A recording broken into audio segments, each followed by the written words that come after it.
جلسا سويا والليالي مقمرة يتغازلان ويأكلان مجدرة. قال الحبيب ممازحا يا زوجتي إني أراك فقيهة متنورة.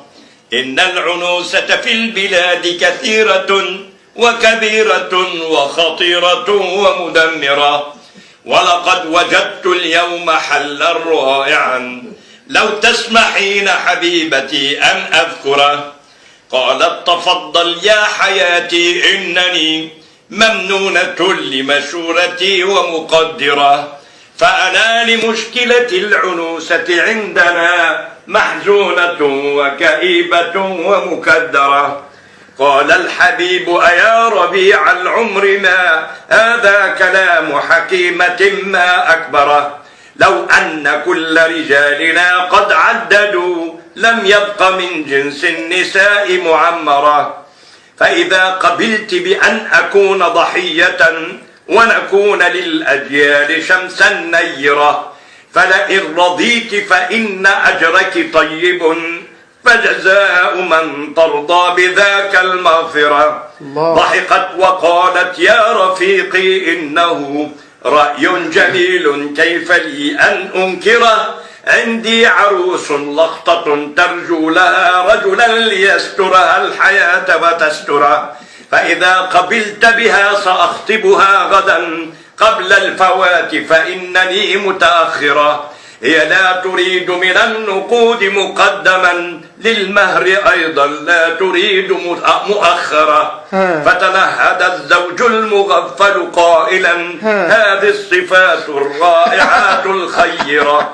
قالت ولكن العروس قعيدة سوداء عمشاء العيون مخترة، وضعيفة في السمع درداء لها طقم من الأسنان مثل المسطرة. والشعر يا زوج العزيز منشر مثل الخليس فلا تسل ما أنشره.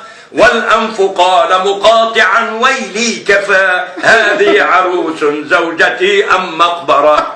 فتخاصم الزوجان حتى قبعت ما بينهم نار الحروب مسعرة. واستيقظ الجيران ليلا هزهم صوت الصراخ كأنه متفجرة، ورأوا أثاثا قد تطاير في السماء صحنا ومقلاة كذلك طنجرة، كأسا وإبريقا ومكنسة كذا. سمعوا استغاثة صارخ متجبرة.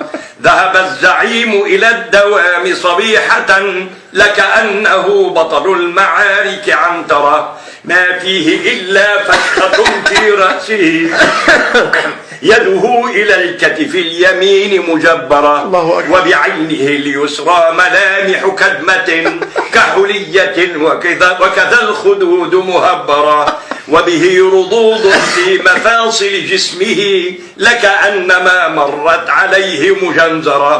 ومضى يقص على الرفاق بأنه قد حطم الوحش المخيف وكسره. ضحكوا وقد علموا حقيقة أمره تبا لقد جعل الرجولة مسخرة. عاد الخروف لزوجه مستسلما ومعاهدا ألا يعيد الثرثرة.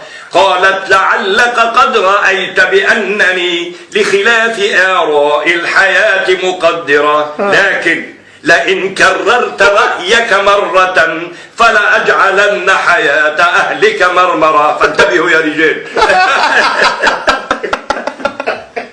الله ينور. الله يسلمك.